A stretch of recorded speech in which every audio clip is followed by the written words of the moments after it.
il le saura, il gagnera tous les combats. Le peuple a le pouvoir, il ne le sait pas. Quand il le saura, il gagnera tous les combats. Le peuple ensemble, marchant dans la même direction, ignorant l'ethnicité, loin de la tribalité, au-delà des régions, au-dessus des religions, regardons les mêmes intérêts. Oublions.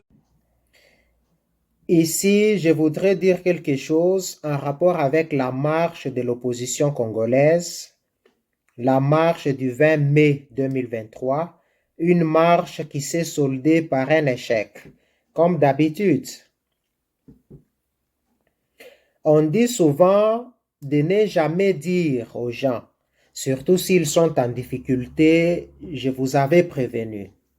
Là, je l'ai dit quand même, m'adressant aux opposants congolais.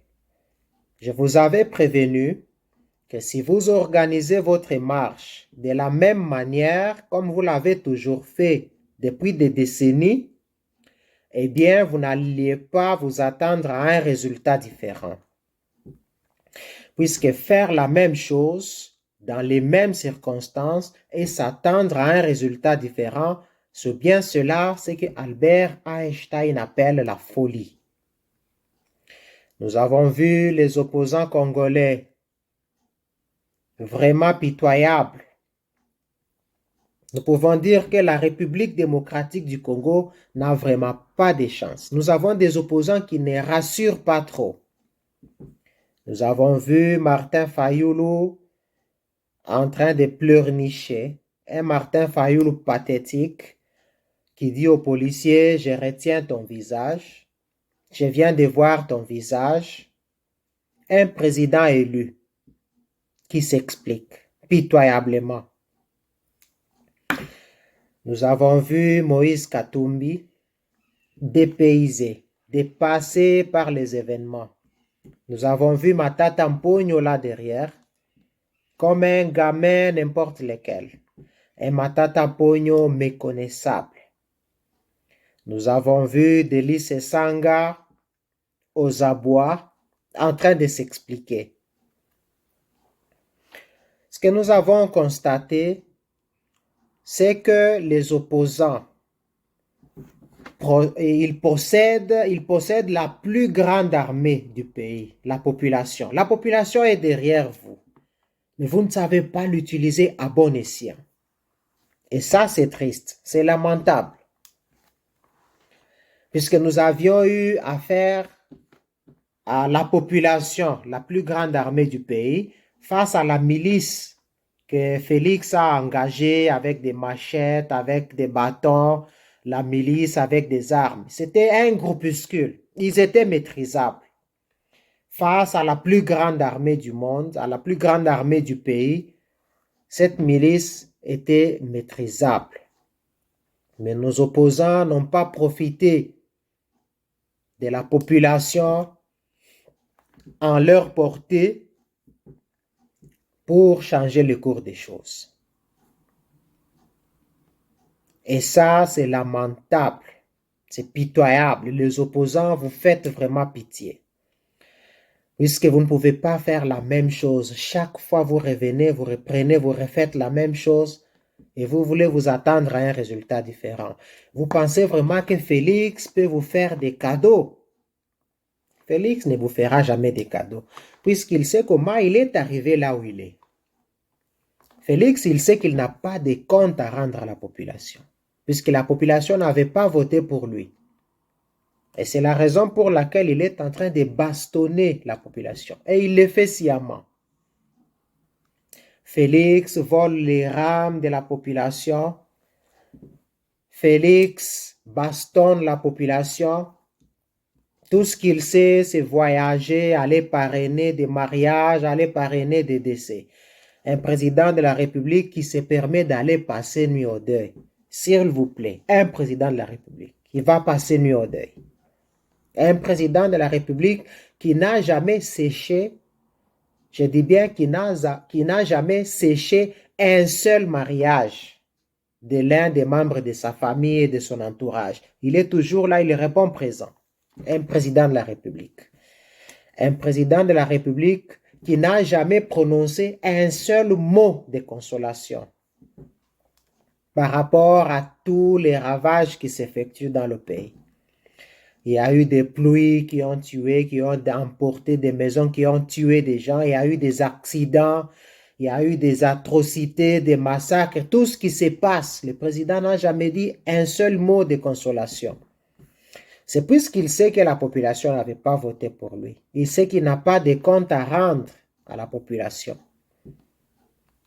Et nous nous attendions vraiment que les opposants puissent faire quelque chose.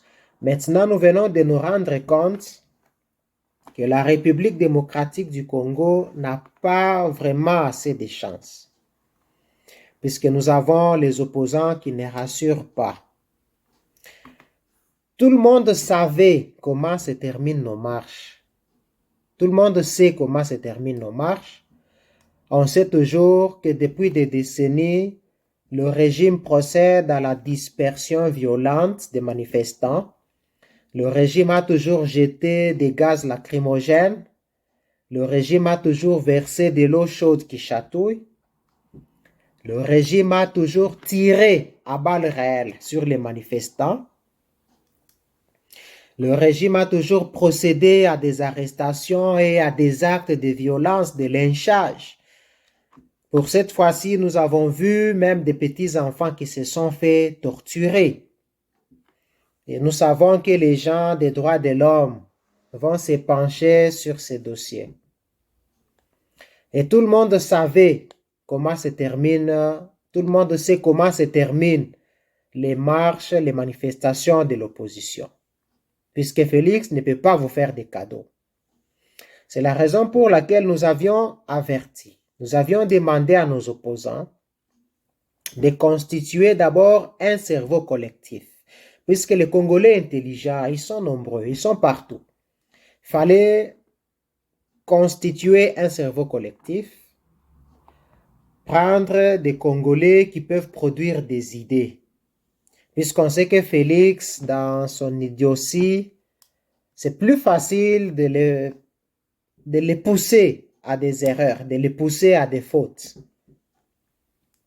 Il fallait appeler les caméras du monde entier, les journalistes, les médias internationaux, les médias du monde entier, pour être témoins de tout ce que Félix s'apprêtera à faire. Ensuite, faire passer les personnes vulnérables, les nôtres de troisième âge, les personnes âgées, les personnes handicapées, les faire passer en première position. Sensibiliser un grand nombre, vraiment un grand nombre. Vous les faites passer en première position. Et en deuxième position, vous prenez les faibles, les femmes et les enfants, nos mamans. Vous les mettez en deuxième position, un grand nombre. Puisque nous savons que parmi la milice de Félix, il y a les infiltrés qui vont tenter d'intimider, de tirer sur les manifestants. Ça, c'est une façon de pousser l'adversaire à la faute. C'est une tactique politique. C'est la ruse. Il fallait que nos politiciens puissent apprendre finalement comment pousser Félix à la faute, à des bêtises. Et lorsque les manifestants vont se faire tirer dessus, nos policiers, nos soldats qui sont dans l'armée vont voir aussi que leurs propres membres de famille se font tuer. Ils vont aussi réagir. Ils vont tourner leurs armes contre les infiltrés là, qui ne respectent pas leurs membres de famille. Nous avions dit aussi que le troisième groupe devrait se constituer des hommes et des jeunes gens forts, ceux qui sont toujours envoyés depuis des décennies et sur qui on tire toujours à balles réelles, soit disant que ce sont des drogués, ce sont des gens instrumentalisés, des gens qui viennent perturber l'ordre public. On a toujours tiré sur eux sans pitié. Il fallait que ceux-là puissent être maintenant en troisième position ensemble avec les gens du régime. Donc, disons pas les gens du régime, mais ensemble avec les opposants, pour que la marche puisse aboutir à quelque chose. Nous avons entendu des gens dire nous allons encore marcher, nous irons protester, ils vont marcher sur nos cadavres. Mes frères et sœurs, réfléchissons très bien. Le régime a toujours tué, le régime tient à ce qu'il a, à son pouvoir. Le régime ne veut pas laisser le pouvoir.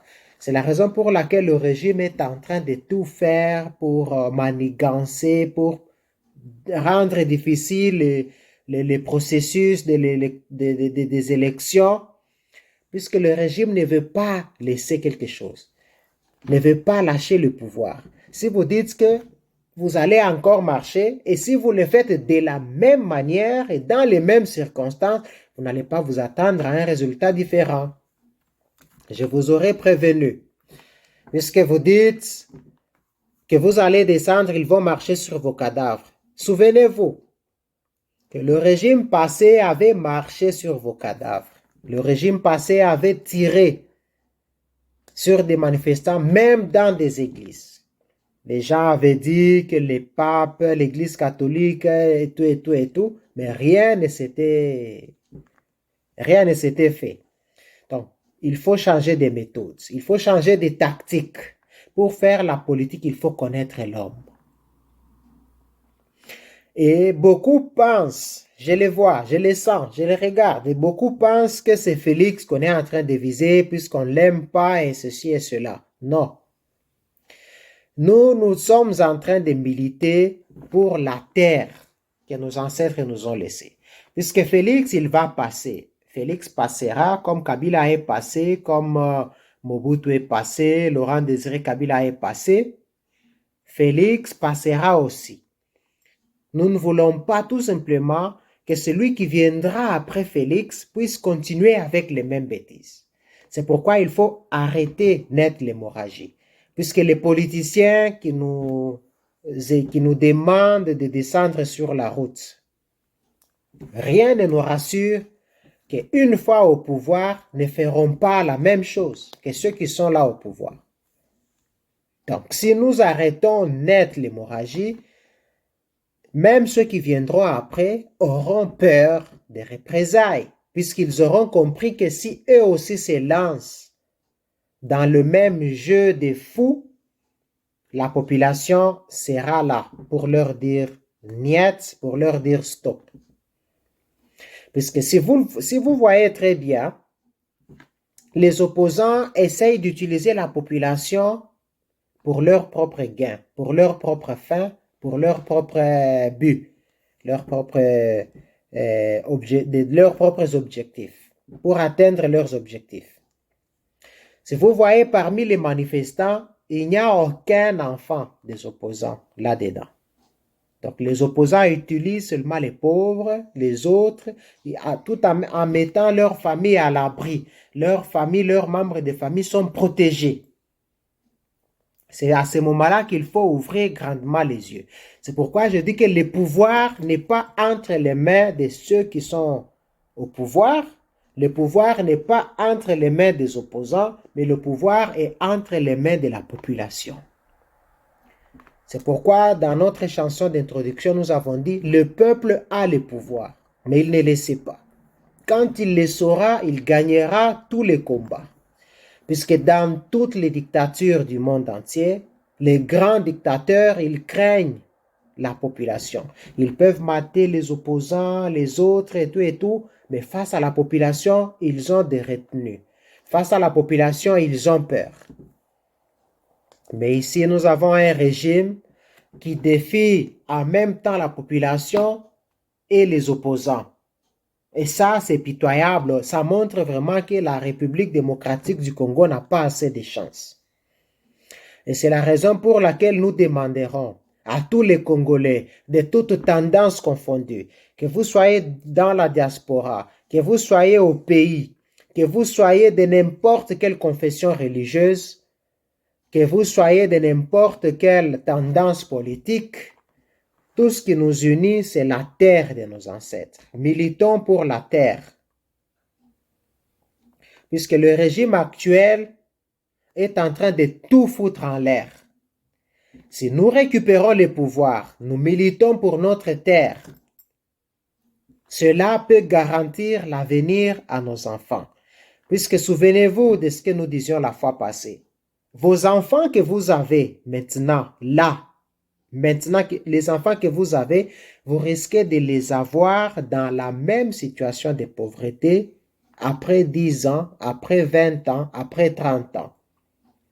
Donc, il faut commencer par changer des choses.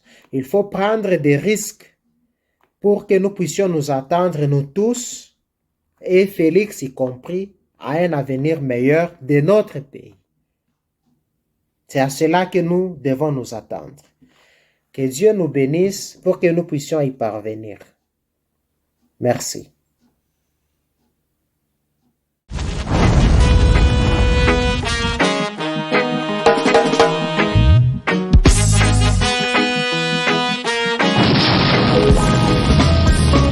Le peuple a le pouvoir, hey, il ne le sait pas. Quand il le saura, il gagnera tous les combats. Le peuple a le pouvoir, il ne le sait pas. Quand il le saura, il gagnera tous les combats.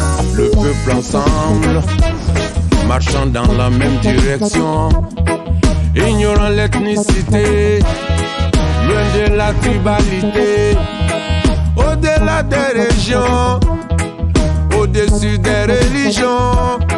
Regardons les mêmes intérêts.